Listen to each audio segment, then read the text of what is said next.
Which cough medicine are you on? All right. Triple C. All right.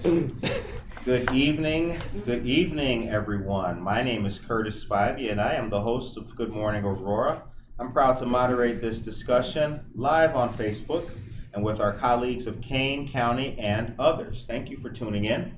Our guests this evening are Jamie Mosser, Kane County State's Attorney, Ron Hain, Kane County Sheriff, Nathan Lanthrum, Clinical Director of Lighthouse Recovery, and Maribel Duran-Mendez, Coordinator of Abuse Intervention Programs for the Community Crisis Center.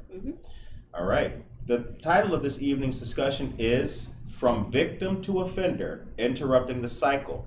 It is also Domestic Violence Awareness Month. DVAM, Domestic Violence Awareness Month, was launched nationwide in October of 1987. The purpose was to connect and unite individuals and organizations working on domestic violence issues while also raising awareness. In our discussion, we will talk about the link between victims of DV and their likelihood of offense. Good evening, everybody. Good evening, Chris. How y'all doing? Good. Okay. Thanks for having us. All right. Good to see you guys again. So we will start off with those basic introductions. I introduced yourselves, but please, for the benefit of the viewers who can now see us, let's start with you. Yep, my name is Maribel Duran-Mendez. I am the Abuse Intervention Program Coordinator. I'm the licensed clinician at the Community Crisis Center. Community Crisis Center, right? Okay. I'm Jamie Mosser. I am your elected Kane County State's Attorney. I'm Sheriff Ron Hain. My 28th year in law enforcement coming to a close, and my 4th year as your sheriff. All right. And my name is Nate Lanthrum. I'm the Clinical Director of Lighthouse Recovery. We're an outpatient substance abuse treatment program in St. Charles, but we run all the addictions treatment programming in the Kane County Jail. Okay, wonderful. You work in the jail? Correct. Okay. So the first question will be for State's Attorney Mosser. What has your office noted in relation to this trend, victim to offender, in the cases that you worked on? So, great question. One of the things that I talk to people about a lot is when I first came to the State's Attorney's Office as an assistant State's Attorney, I was in the domestic violence What unit. year was that? Let's date you a little bit. I'm not in my 28th year of anything, we'll say that. With that being said, I remember I had a particularly difficult case because there was a husband who battered his wife, and their young son watched it, and I had to call the son, who is about 12, 13 years old, as a witness. I worked with that child a lot to make sure that he was as comfortable as possible testifying. We put him on the stand. The dad was found guilty. We got services for the dad, and then I didn't hear back from the family until I became the head of the domestic violence unit, and I now prosecuted that boy for beating up his girlfriend. Now, I remember this kid because he was so sweet, and he knew what his dad did was wrong, and all he wanted to do was protect his mother. And that affected me so much because it really gave me a perspective that I hadn't seen in that way, which was that this is a learned behavior. This is something that they're taught, and it's taught by the parents that love them. And that a person who is an abuser isn't a monster all the time. They're still a dad or a mom or a boyfriend or a girlfriend. And if I didn't look at the people who came before me a different way, I wasn't doing my job. So when I see a domestic abuser come before me, my first question always is, what made him? The why. Why is that person in this court system before me?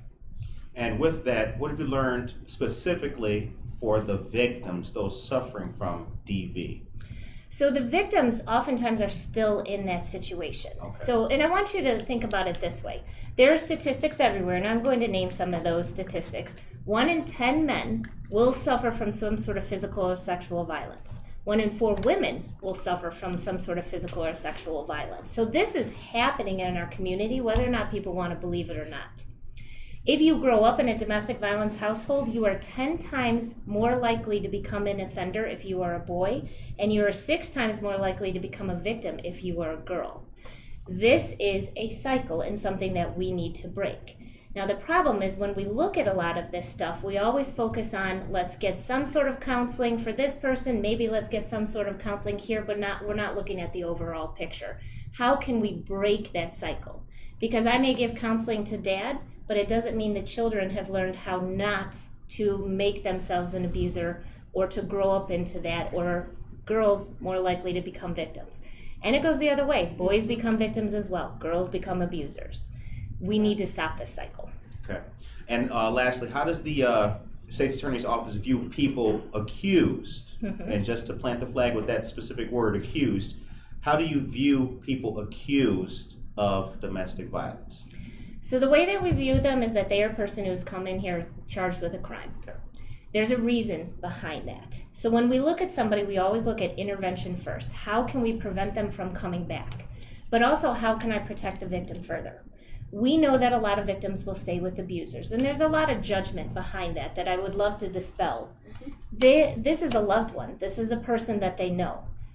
What can I do to make sure the victim is safe throughout all of this? What can I do to stop the cycle? That's how we view an abuser who comes before us. Turning now to Sheriff Hain. Hello, sir. How are you? All right. How does the Sheriff's Office address offenders in DV cases, and also what role, if any, does the Sheriff's Office play in regards to the victims of domestic violence? Certainly. So, I mean, I wear two different hats as sheriff, and it's the head law enforcement official, and then also the custodian of the Kane County Jail, which is designed by statute. So, of course, we have zero tolerance when it comes to domestic battery. We follow the statute very closely. We have highly trained law enforcement officers that do effect arrest. Domestic violence calls are probably our number one or number two most consistent calls that we receive on a daily basis.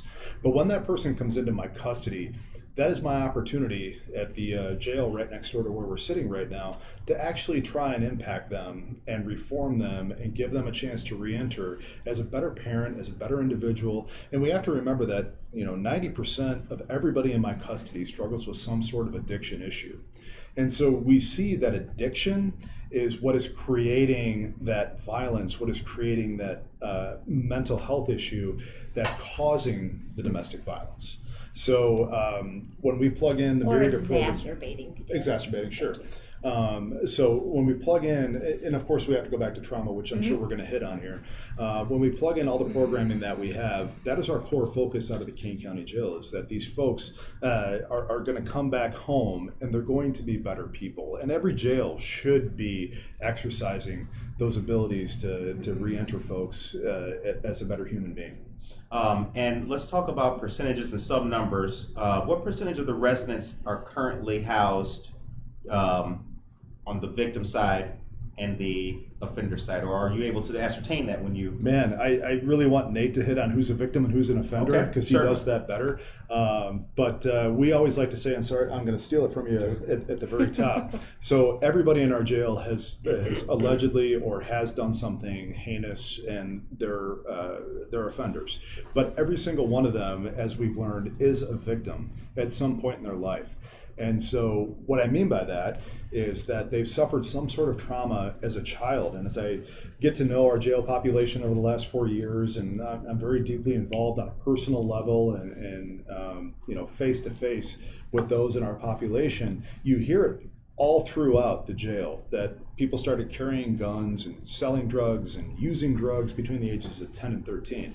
And you hear what Nate brings out in the group sessions of a grown man weeping openly in this comfortable environment because he finally realized that his trauma, his addiction, his reoffending over time is because he watched his dad kill his mother, or he watched his mother commit suicide at 4 years old.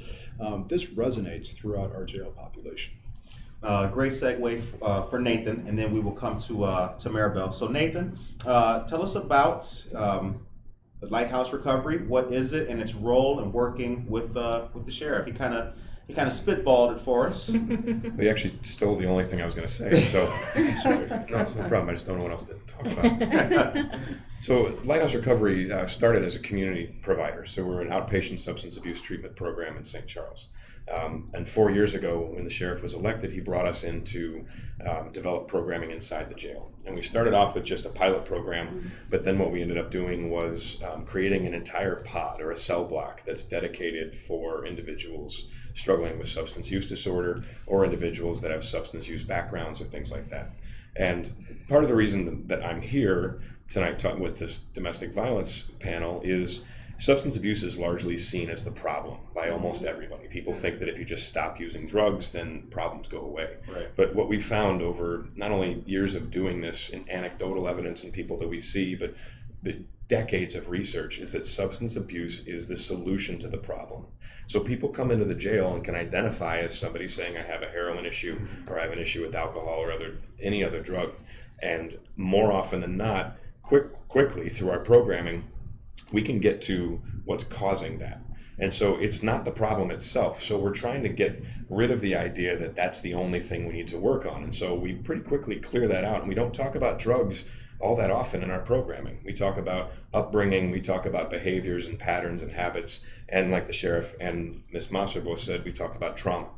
And trauma, and I'm sure we'll talk more about this, is not like the capital T big trauma always, like somebody witnessing violence. It's chronic conditions. It's not only things that have happened to you, but it's what didn't happen to you. Did you not have love? Did you not have security or attachment and those kinds of things? And those things can be directly linked to people in domestic violence households. Not all the time, not 100% of the time, but we see I'd say a majority of the people on our units that grew up with something like this in their homes. Why is this important to you? At large, why is this important to me? I think that this is a criminally underserved population in the justice system. I think that it's misunderstood. I think it's misunderstood from the very top down, and you can't arrest your way out of someone having drug issues. So law enforcement, for all that they do and for all that they try to do, this is not a supply side issue. This is a demand side issue. People demand and need substances. And so if we just try to arrest them, if we just try to jail them or incarcerate them or warehouse them, they come back out to the same environment that created them. So it's important to me because I have a 7-year-old son and he grows up in the community that I work in. And I have people, and I grew up in this community. I went to high schools here, and I love people here, and I love and believe the people that I work with here. So it's important to me for a variety of reasons. All right, Maribel, hello there. Hello. How you doing? I'm okay. Turn the camera right to you. Alrighty. So tell us about the CCC and your role in it, please. Well, the Community Crisis Center is a domestic violence shelter for women who are in DV danger or going through any domestic violence, but also we serve the women that are homeless and we serve a lot of economics crisis over there. My program is when they have been, for men or women who have been charged with domestic violence, they come to my program. So I'm the abuse intervention. Okay. What is your time and your work in this field revealed to you about DV for victims and for offenders? It's multifaceted. It's not black and white. Okay. Many individuals see domestic violence as the only time when police intervene when there is a physical attack. Right. But when they come into our program, as we start working with them individually or in group, we see a lot that there's a lot of stuff has been going on in that household. There's been a lot of emotional abuse that sometimes police cannot intervene because they need something that they can do. And sometimes it's economic. And we just see all that kind of stuff. So as they slowly start to participate in the group, there is substance abuse. And sometimes we tell them, when there is no substance abuse, when you are sober, what starts to happen in that relationship? Are you still using that power and control in different ways now? Before you used to say it was your substance. Now are you still using the same tactics? So we talk about that and it just explores a lot. There has been a lot of generational trauma within being in the home, but also from past trauma that from other families, the outside, the community and everything, how they see DV. So it's a lot of combinations of working with everybody. But we just don't do partner abuse in our program. We do caring dads and nurturing moms. Because if the kid is being hurt by I would like to say, the guardians, the caregivers of them, and they're being taught that trust and respect is by fear, by punishment, then this is normalized. So we start working even with parents that have abused or neglected their children too. So we start working with them right then, with DCFS all coordinated. So it's all related, and it's just to have that conversation with them helps. The time is 6:16 p.m. and we are here with our friends of Kane County government and others, Lighthouse Recovery and the CCC, to talk about domestic violence during Domestic Violence Awareness Month. So here's a question for all of you guys. Bless you. Thank you. And I'd like you guys to chime in on this, please. So the focus on domestic violence, addressing its root causes, understanding trauma. When we're talking to people, whether at Lighthouse or in custody, how are they talking to us? Are you guys pulling teeth to get the stories and experiences from folks in some cases, or have you found that they are willing to talk and speak to you? Yeah. Anybody can take Maribel, that. do you want to take that as far as like the outside interaction, and then The we'll take it from the assessment, when they custodial? first come, they have to do an assessment. And at times it varies. They could be very forthcoming. Sometimes it's like very simple. It could be like 10 minutes. They'll tell you the whole story. Other times they go very much into detail. So it just depends, because they have told the story when they were arrested. They told the story if they're being talked to the state's attorney and everything. So they're like, I'm tired. So they already come with how do I put it? They're already defensive when they come into us already. And they're like, they were like, do I have to tell this story? Don't you have the records? I'm like, no. This is all self-report. I just need to know from your point what happened. Right. And for victims, it's very difficult because they've been through so much. They're kind of scared of what to say. And sometimes during the assessment, when we give them a specific sheet that is the history indicator sheet of what has happened throughout their whole relationship, then you start to see a little bit more what was really going on. So we can identify, this is a victim. Yes, if you were arrested for this, but you are a true victim, we're going to send you to the correct services that you need. Okay. So that's what happens. But it just depends on the individual. Okay. So that's really the public interaction, and then I'm going to kind of hit on the custodial interaction. Obviously, at the sheriff's office, the guards go up right away, especially with somebody in custody. So that's why it was super important to us. We're the only jail in the country that we found that does true EMDR trauma therapy. What is EMDR? So it's basically, and Nate can describe it better than I can, but it's an eye movement therapy that moves the trauma from the frontal lobe basically back to better processing lobes of the brain, to allow people to process what the core issue of their trauma is. And please don't make fun of me, Nate or Jamie, I make no promises. on my description there. But what it has done is allowed us to peel back the layers of what a person has gone through in their adult life to figure out the core root cause of their trauma. And then, of course, Nate and his staff can treat it from there.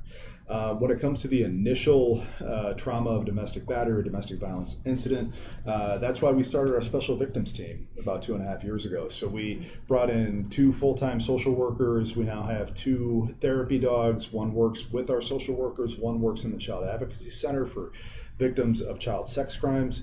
And it's really a holistic approach, because to Maribel's point, you don't know what vein people are coming in on. Is it those that are out in the public that are quickly referred to Community Crisis Center? Is it those that are coming into your custody as an offender, or even coming into your custody as a victim at some point in their life? And what is actually going to finally crack them open so we can truly treat them and re-enter them?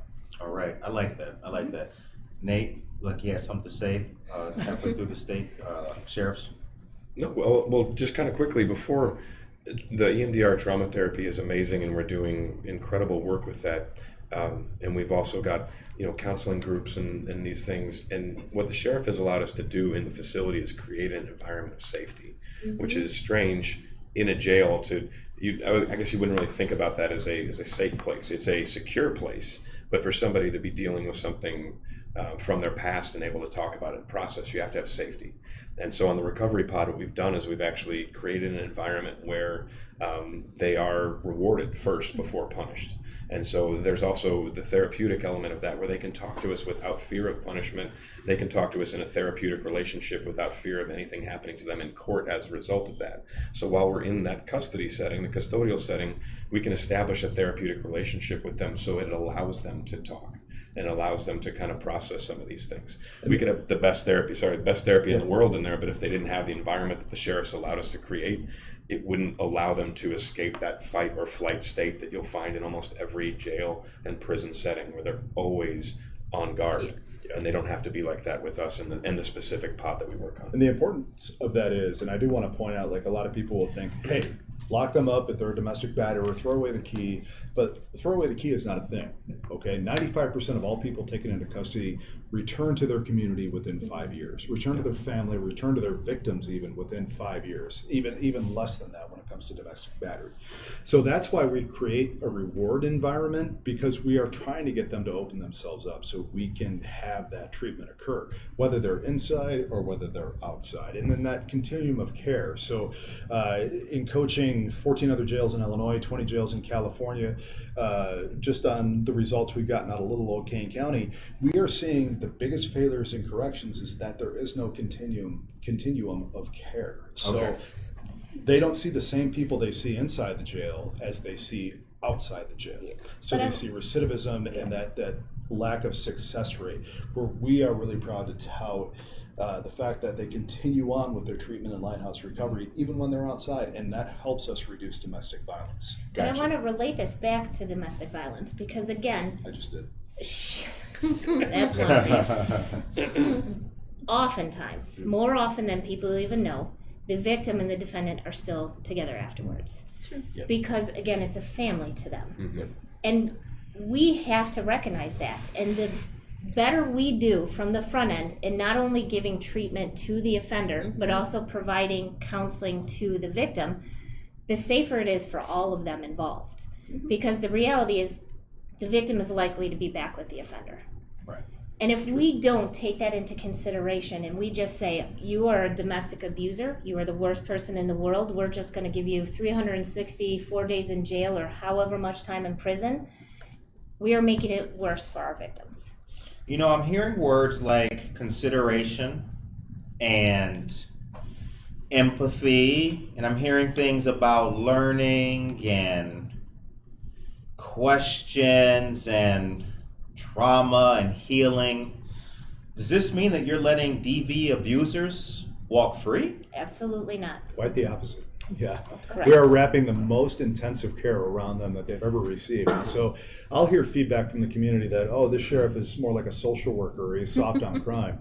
I would argue, based on data and statistics, that this is the hardest on crime we've ever been. We're just soft on people because we're finally giving them services that they've never had out of a correctional environment. I think what they're learning, No, you go, Maribel. No. I think what they're learning is accountability that maybe they didn't learn when they were younger. They're learning in different ways, being in Lighthouse, being here in the Kane County court and everything, in the jail. They're just learning different things that maybe it wasn't available to them. Even when they are in group or individual, like you said, that being safe just to talk about it is something they never had, male or female. They never had that safe to just even talk, because if the moment they did talk, they didn't know what was going to happen. Yeah. So that safety and that trust is very important for the victim and for the abuser to be able to talk about those things, because there's some things that they haven't told, and that's the most important, having that safety right there to talk. It also seems like, because you mentioned that there's what Lighthouse is able to do in the Kane County Jail, you do in its own unit. Correct. So it would seem like this also provides the opportunity to see who's serious about rehabilitation and who's not. Oh, yeah. Yes. Like who's right? Yeah, Great pickup, Curtis. Absolutely. Yeah, I mean, we remove, Like who's really trying to change their life and get out of here and not come back? and we see that, and we see people that can fake a year. You know, they can fake a year of involvement in program, but then we also, I mean, we wash one person every 2 weeks, just about out of the pod, whether or not they're not taking it seriously, or they're attempting to be violent, or they're attempting to bring gang involvement into the unit. Or manipulate the support services. Yeah, correct. Yeah, and there's certain things that we just don't tolerate in there. And everybody there, because we've created this structure where they have so much to lose, the detainees won't tolerate it either. And it's not like it's not some, you know, inside justice type of thing, you know, where they're doing something about it. They let us know. And they let us know how things are going, and we can also tell that. We're on that unit 6 days a week. So whether or not it's me or the therapist or anybody else that's working with us, or the trained mental health staff that we have working in there as well, we are always in front of it. And it's important to remember, you know, back to the question you just asked about letting people out, they're going to get out. They're going to get let out. They're not going away for life. They're going to go home at some point in time. And so Short amount of time. what we have to do now, it's our responsibility to wrap these services right now while we have them, and while we've got them, you know, I guess literally and figuratively captured in this moment. We have to do this because they'll go home without the services otherwise. So anybody that says that the sheriff or the state's attorney are being soft on this or letting people out, they're just seeing 3 inches in front of their face. They're not looking down the road even a year, where most people, like the sheriff said, most people are leaving the Department of Corrections within 5 years, regardless of their crime. Right. And let's talk about people, though, who aren't even in the jail. Most domestic abusers, especially the first-time offenders, come to bond court and they're released on their signature. And they may be told to stay away from the victim, but they go to the victim anyway. When our new pretrial fairness comes in place, domestic violence are one of the individuals that we can hold for this, but the likelihood of that first-time offender being held is not there. Right. And so we have to figure out a way to utilize our court system to make it better. In 2009, the Kane County State's Attorney's Office created our domestic violence diversion program. And let me tell you, that was not a popular concept for either the Crisis Center or Mutual Ground. And I understood why, because it seemed like we weren't holding people accountable. Now, this many years later, our recidivism rate is so low. We broke the cycle of violence, because what we did is we saw them as who they were. We gave them the chance to come in and say, yes, I did this. Then they went to treatment. The people who go to treatment, who come through our diversion program, are more likely to engage quickly because they've already admitted it happened and they admitted they want help. The carrot at the end of this is they don't have a conviction on their record. Now, we will not let them expunge their record for 5 years. So we monitor them for a 5-year time period, which means when we say there's a low recidivism rate, it is minuscule because we check it and we watch it because we know it's a repeated behavior. Again, this is the right way to go. This is the way to utilize a criminal justice system that protects victims, but holds people accountable. And not to hijack this from you, Curtis, but can you just emphasize one more time what year that was started and what you've experienced in that amount of time? Because it sounds like a good depth of time to really, again, gather that data that's so important to us. So it's 2010 is when it launched. We did a lot of research. We had a lot of people at the table. We even had a working group that included public defenders, private defense attorneys, judges, state's attorneys, law enforcement. I remember that. To monitor all of this. And so we would come in our first year, we thought maybe we'd have 30 people. We had about 90 who applied for this. So since 2010, when this came to place in 2022, now I could probably say that's 12 years, but I would check my math on it anyway. It is 12. Thank you. Hey. Thank you. We had Aurora University actually came in and did the study. This wasn't done by us. This was done by Aurora University, and I will share that study with whomever wants it. Yeah. But during that time, we didn't see people come back. Yeah. That's what I want. I don't want to see people come back, and I don't want to see my victims having to go through this day in and day out because they deserve better. Thank you for that. But as Maribel said it, we have to teach them because they weren't taught the love that we may have been. They weren't raised in a safe environment that maybe we were lucky to be raised in. So let's teach it to them now. Right. Good point. The time is 6:30 p.m. So now I also worked in an exercise in these questions too, which I think we'll go to now. Are you guys familiar with SWOT? Please. Yes. SWOT, strengths, Oh, yes. weaknesses, Okay. opportunities, Threats. and threats. All right. Remember, I'm a 28-year cop, so when you say SWAT, I Yeah. think of something. I know your ears. Your ears I didn't know go what you were different going way. to. I want Yeah, to do like okay. rope Like- stuff outside. Yeah. I am more than willing to bring the SWAT team. We can roll them out. Don't tell my husband. So, and we'll start with all of you guys to go with each one. What's our strengths?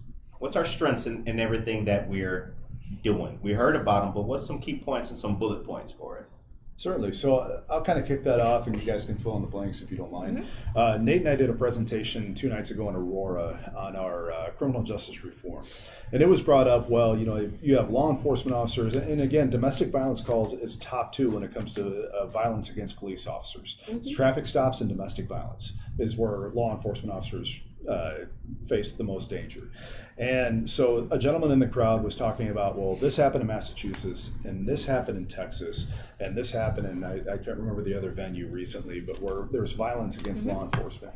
And I said to him, okay, point to an incident over the last 4 years post-Pratt, which happened 2 months into my term as sheriff, where we have faced extreme violence against law enforcement.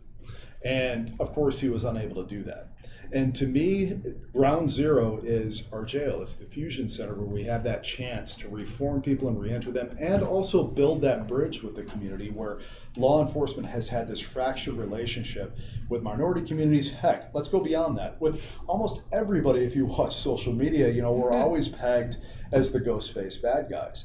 But right here in Kane County, we've kind of set a precedence and a model that shows not only do we have the best, most accountable, best policy, best equipped police officers, but we also have a correctional system that does not allow people to reenter without support, and it does build gaps and bridges with those people that are the most marginalized. So to me, this is the model. This is why we have not seen what many other counties, even in Illinois, face, let alone the nation. Right. Good point. Strengths for me, and I've been doing this for 20 years in a variety of fashions. I have the most amazing people in the highest levels of government here that believe in people like us to do the work that we do in the community. And this is something that we said at the presentation the other night too, is that the sheriff trusts me, trusts my team, believes in what we do, and allows us to do that. I was a probation officer before this. I've worked for the Department of Corrections. I've done drug counseling the entire time underneath. And this system is mired in red tape and fear and liability, and people won't move out of their comfort zone because they're afraid of what's going to happen almost all the time. And what you'll do is you'll just get a blanket no. And Can is I that try system this thing? successful? It's been horribly the opposite. It's been it's terribly unsuccessful, and it harms people. And so we have people. The strength right now is we have people at the head of this table that believe in what I would consider just to be the right way to do things, but also the proven right way to do things. On the outside looking in, it looks like the most effective way to do things. That's just my little 2 cents. Humbly, yes. Strengths from both of you? So I think the strength is because I've grown up in this system. I, worked in New Orleans for a little while as a prosecutor, and I worked here. Then I left and I was in family law. I was a criminal defense attorney for a little bit. I did legal aid, so I have a different vantage point from everything. I can see how a victim of domestic violence who then has to go into family court or maybe is being evicted. But I also have seen when a person who's been accused of domestic violence is also going through that same thing, and how confusing the entirety of the system is, and how it creates more stress, which leads to more violence. I have a unique perspective because I've done all of these areas of law, and I can see how we can do better with our criminal justice system, and that we have that opportunity. I'm always willing to try something. If I fail, I just learn how to do it better next time. I like that. Maribel? Wow, I don't know what to say now. All right, coming after that, I know. Steal this stuff. Own the strengths of the Community Crisis Center. I mean, you I guys do such a think- great job in supporting so many victims. What we've been doing lately is updating our curriculum Okay. and adapting our assessments. So when a client comes in and is not ready to be in there, then we're going to tell them, okay, this is going to be presented to the courts now. Now you have to go over there and talk to them why you're not accepted into the program. And even if they are accepted into the program, we're continuing to assess. So if we're seeing if this person really is a high risk, even though they might have completed, we're going to let probation, court services know right away. These are the concerns we have, even though the person participated, attended, learned everything. However, we see some concerns right here, and this is what we're doing. And I'm kind of following a model from New York. I took away, if you notice in my status letters, successful. They successfully completed. It's what he said is we're putting a false narrative to the victims. Sound familiar? False narrative that this person who completed the program is good, is well, ready to be. This is an ongoing thing that they will continue to work on. So I took that away and say they completed the requirements that the court is asking, what we see, but also now the providers have to be held accountable of what we're putting out there. I love that. So we are starting to do that now. I like that. Yeah. This is a word I don't think applies at all to the folks in this room, but what are our weaknesses? What do we need to work on with Politics. all that we're doing? Politics, okay. Yeah, because right now we're so divided. If you do one thing, then you're accused of this. If you do another thing, then you're accused of that. Whereas the majority of the times we're just doing what's right. And it doesn't matter why, and it doesn't matter how, it is being sensationalized everywhere. Right.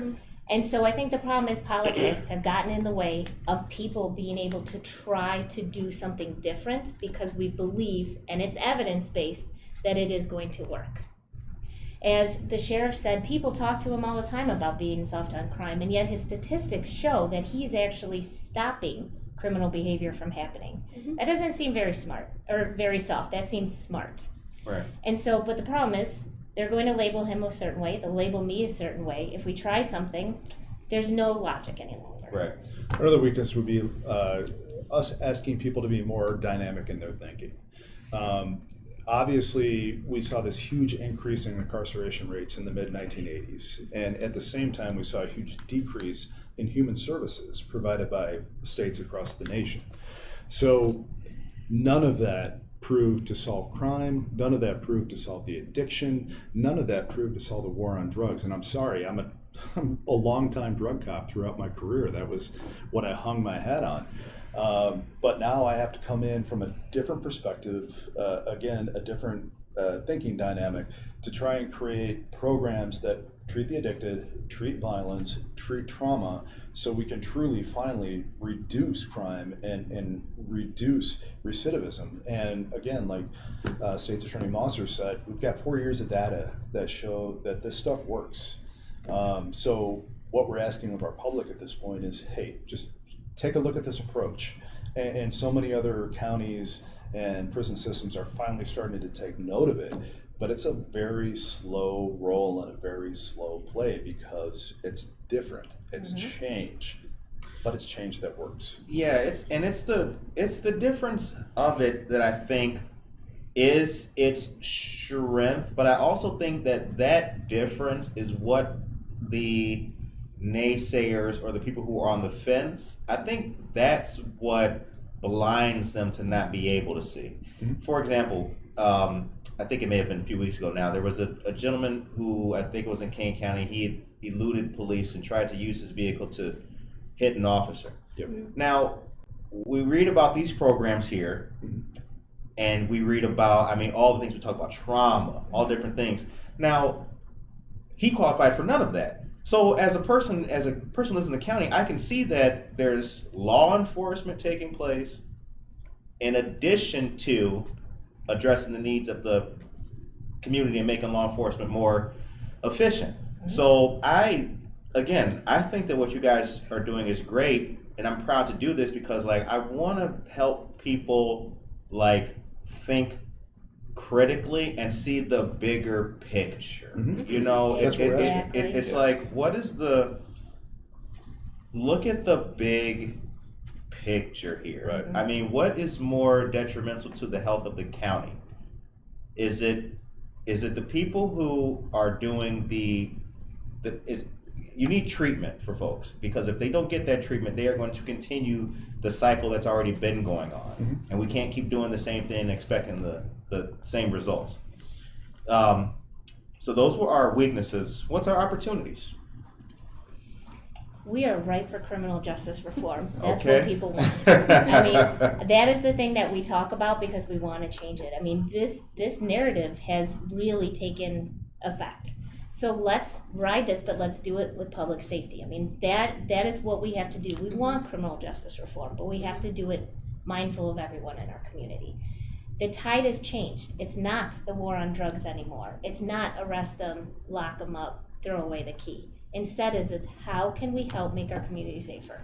I would say we still have the war on drugs on the high level drug organizations, Well, yes. and we fully support going after them. One of our opportunities is I want to point out right here, and so being an elected official, whether it's the social media, whether it's the regular media, whether it's knocking on doors as part of my reelection campaign, it's astounding to me that still there's probably 20-25% of folks when they answer their door have no idea who I am or what we've done. Right. And And so that's a check to the ego. For which is important. But also, I get a lot of feedback like, well, Sheriff, you give us a jail tour and you talk about everything that's come out of this. Why don't we know about this more? We try to put everything out that we do on every single media stream we possibly can. But this is our opportunity right here. Will we get everybody to watch 40 minutes into this conversation? Probably not, because people statistically show that they'll watch something for maybe a minute or two at best. But we need the public, and this is again an opportunity, not a slam. We need the public to embrace and listen to what we're saying here, and listen to the data, and see what we're doing differently here in Kane County as opposed to the rest of the nation. I like that. Well, we support you guys a lot. You guys are always in our news if you're doing something great, Thank which you. you always are. So we like Thank to you. share the word. Opportunities, or excuse me, opportunities. Not to sound like a motivational poster, but when we talk about weakness, that's our opportunity. That's my opportunity. Because even at this table right now, hearing something like the way you write your status reports, it's just such an embedded mentality of how things should be done just because it's been done forever. And that's a huge weakness in this system. But it's an opportunity if you get people around the table, even if it's at this table, where I'm going to take that out of all my reports. That's such an amazing idea. And so the opportunity exists when you examine your weakness with objectivity, and you examine your weakness not as a fault of yours, but as something like, that's a brilliant idea. And that's what people like this allow us to do, because I'm not afraid of failure in this. I'm only afraid of not trying certain things. Yeah. And so that the opportunity is, I feel like I can do that because of the security that I feel here to say, like, that's great, let's do that. Rather than like, oh shit, I don't do that. Right. You You're know? on a... Oh, I'm sorry, I'm on It Facebook. is a family show. Sorry about that. Shoot, I don't do that. Where's the bleep? Yeah, right. But We got to get that button. I will need that button. But anyway, so my opportunity is sitting across from people that have amazing ideas and that I can steal, Absolutely. And I think borrow. No, I'm taking it. steal it. Thank fine. you. I'll give it to you. I think it's learning and also collaboration with everybody and going outside of your area just to see what other places are doing.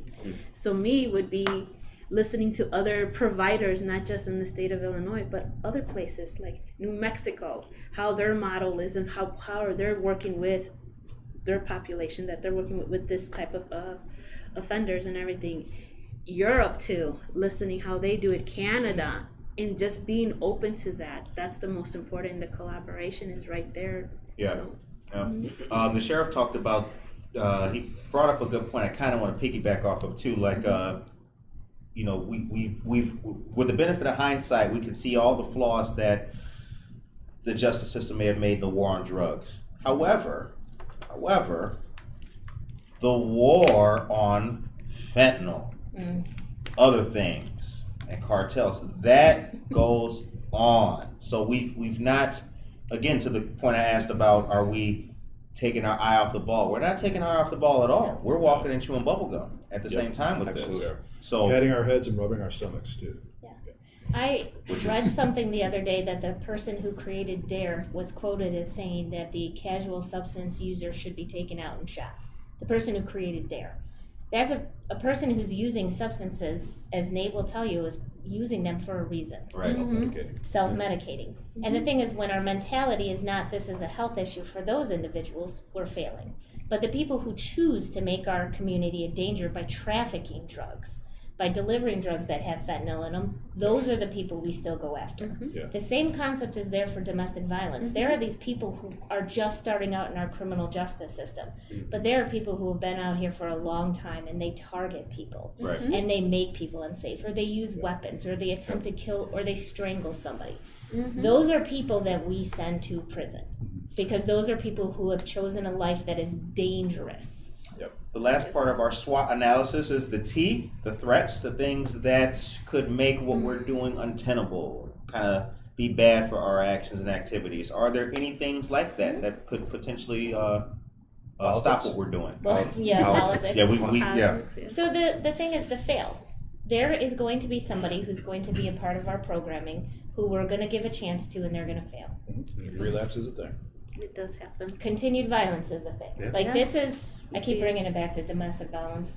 Well, we say, Well, when we that's say the topic relapse, here. put it under Yeah. everything. Relapse is just Everything. a continuation of a behavior that existed before we tried. So it doesn't have to be drugs. Right. So the thing is, we tend to focus on the failures because that's what we do. Because what an easy marching statement to make. Well, this person screwed it up, so why are we going to give this to anybody else? That's the threat to the programming that we do, because we forget to look at the positives, the people who succeeded. When we set out to do this, we actually really wanted to get a couple on the air who had experienced domestic violence, because we wanted to have them talk about it. We couldn't, because the problem is people don't want to talk about this. And it's not that there are success stories out there, but you don't want to live that trauma all over again. But this is something that we need to get out there, is that there are people every day where the cycle is broken. Every time we have one success, we make it easier for everybody else. We can't just focus on the failures, but from the failures, we'll learn to do better. I like that. And threats with politics, bring it back to that real quick, because because of the way that the political parties are set up, especially in this county, if somebody without the similar mindset gets elected, everything progressive goes away. It gets gutted. Programming gets gutted, opportunities get gutted, and it goes back, and it's just about mindset. It's antiquated mindset that political parties have embraced, and both parties too. This isn't just, for one versus the other, but it's a mindset that unless we get away from that entrenchment and actually look at what works based on data and based on the successes of the programs at large, we're going to be in real trouble just with the swings of general elections coming up and just the political winds. I mean, that can destroy forward motion in community-based programs based on funding and all kinds of other things. Right. The last question that I have, and then we'll start to wind this down, is if you guys can, what does the escalation look like? Say, Tony, you talked about that person who they may have committed an offense. Now they've come to court. That first timer, Right. battery, what have you. Now he's come to court. I mean, how does that escalation go? How do they wind up in custody? I mean, a lot of it is the lack of intervention, because you're arrested. Now that's out there. You may have lost a job as a result of it, because now your name is everywhere. Maybe you were spent overnight in jail and you were supposed to go to your job the next day. Then there's financial issues that happen. These stresses are all in this cycle of violence. And as the stresses get more, that's where the violence happens. It's not always physical. Sometimes it's verbal. And there's all of this that keeps happening. The power and control, which is identified with domestic abusers, is where this person is taking control of the situation. I'm in charge. This is how it is. You're not doing this right. When you don't have the proper intervention to say, this is what's going on, this is how we need to de-escalate it, that's what happens. I see it because there's a violation of bail bonds. There's a violation of an order of protection. The victim is calling my office and recanting, and I can hear the abuser in the background. We see all of these signs. We'll have victims come in and there'll be fresh bruises on them. So we know this is escalating. It happens without proper intervention. I want to create a system where that intervention happens relatively shortly after arrest, because that's when it's the most powerful time to get that to the abuser to help them down a different path. Okay. The one thing I'll say about that is also the providers. Sometimes there's not enough staff. There's a wait list. Community crisis has a wait list. Other places, if you go down south in Illinois, there's wait lists. Sometimes there's only one provider for that specific county. So we have to be mindful of that too, so it's very difficult, just to get those services, and staff-wise, it's just hard. Some clinicians don't want to work with abusers. They don't like that word. Right. So I enjoy working with that population. You have to enjoy being there for the victim, the children, the spouse, anybody, any of the family member. Also meet the person that's sitting right in front of you and work with them, and not just see them abuser. This is a human being. We're gonna work with you if you want to. If you don't want to, okay, then there's gonna be stuff, complication here, but we're gonna work with you as much as we can. Right. But it's the funding, it's the staffing, and when COVID hit, staffing went downhill. Right. Just let you know, there's strains and everything. So it's just difficult. It's just very difficult. That could be a weakness, but also And something with to work on. escalation, we also have to remember, to your point, we process about 5,500 people in and through the Kane County Jail every year.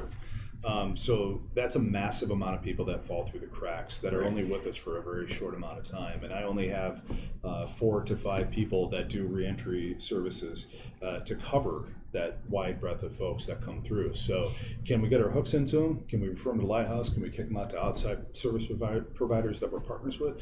Hopefully we can, but unfortunately it's such a massive volume that I would love to see the return of true human services in every single state, like we had in the 1980s, that can provide finally some sort of resource to our offenders and our victims on a wide scale, on a coordinated wide scale. So the last question is, how will this benefit financially, socially? How will this benefit the residents of Kane County? Why should I, as a Kane County resident, support this? We already know I do, but Can you quantify that a little bit? It's like, what do you support? The jail services, or what Lighthouse does, or what Community Crisis Center does? All of it. I mean, because I just look at you guys as Kane County government services. Yeah. It's only when I have to type in the titles of the departments that I separate you guys. Right. So I mean, what is the financial societal benefit for the county? How does this make the county healthier? So I'm going to come at that from a very conservative viewpoint. Okay. What I get some arguments from those that are less progressive.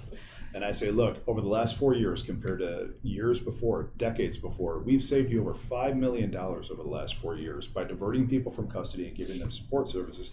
And all of our jail programs that have taken recidivism from 49% down to 18%, that have cut our jail population in half, have actually brought down countywide crime as well by 16%. So not only are we saving massive amounts of money, but we're also cutting down on crime.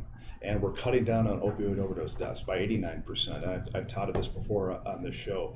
But this, again, holistic system of community partners and a state's attorney who's forward-thinking and a sheriff who tries to be, works. We've set a solid model here. And we have spent 0 taxpayer dollars on any of our jail programming. It costs thousands of dollars to prosecute just one person. Because I want you to think about it. A person is arrested, they're brought over, they're sitting in the jail. So we're using resources there because people are paid to be in the jail. They bring them out to the court. There's a judge there who we're paying, a prosecutor, a public defender, sometimes a court reporter, depending on the county. You also have a circuit clerk, and you may have bailiffs. We're paying for those people to be there. A misdemeanor case lasts anywhere between 6 months to 1 year. Felony cases even longer. They come back to court at least once a month, and every single time that you come back to court, you have the same thing: a judge, a prosecutor, a defense attorney, all the people here. If you were to really look at the end result of all of this, it's thousands of dollars just to prosecute a person. And instead of spending all of that time just getting them down the road to a conviction where maybe they'll be able to get a job or maybe the violence will continue, instead we're starting early on to say, okay, what can we do to intervene? How can we get them to treatment quicker? Here's an incentive, which is our diversion program. You are a first-time offender. The victim is on board with this because we always ask the victims. Mm-hmm. We get them to treatment sooner. They never come back. That's saving money. It reminds Can I use me a of specific example real quick? Yes, Just- absolutely. Go ahead, Just brother. real fast, just because this is near and dear to our heart, and I want to make sure we're putting this guy's name out in the world right now. But we had a gentleman that was in our jail programming that was doing so well in our jail program. He's one of the first ones in the program that a judge allowed him to be released. This was a few years ago, and this man came out in the community. He was working. He was in our programming. He was not committing new offenses. He was not costing the taxpayers any money to be housed or any programs provided for him in the community. Another judge came into that judge's place, immediately revoked the man's bond because they didn't feel like what we were doing was in line with their vision, incarcerated him for 2 years to the tune of, how much does it cost per person per year? $23,000 a year. $23,000 per year to house an inmate in the Illinois Department of Corrections. While this man was in the Department of Corrections, his arthritis became so bad that he became wheelchair bound.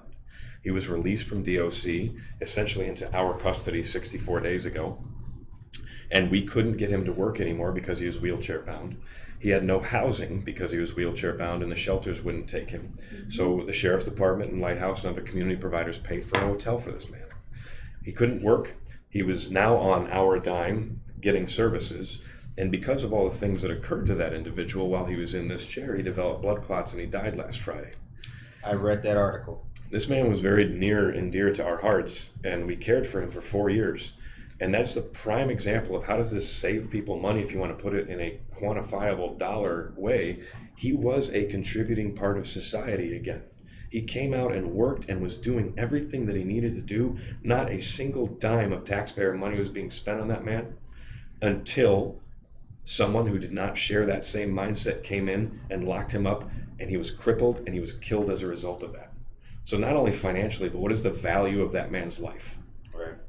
One man, that is one story, as the sheriff pointed out on the news the other night. That's one man's story, but that is a countless amount of people that come out of IDOC when that old mentality, whether or not it's through DV, substance use, or any other crime, just locks people up, at times indiscriminately, because of a system that demands a head. It demands somebody getting punished for something. And we want that to be different. I read that article. He passed away from a pulmonary embolism, if I remember the article That's correctly. correct. That was a very sad story. I think I want to say is yeah. the silence, the community not being silent anymore. If they see something, Say something. say something and say, like, instead of waiting for somebody to be charged, come to our services that we have. We do get a few voluntarily clients that come, but why do you have to wait till something occurs? Right. You know, Right. the services are right there, but sometimes they wait till it's very, It's a great point. yeah. So the silence, families, friends, anywhere saying like, hey, we're seeing something here, seek help, but also seek help. Like, here are these services. You don't have to tell everybody, but the silence kills everything. So that. I love that. The time is 6:58 p.m.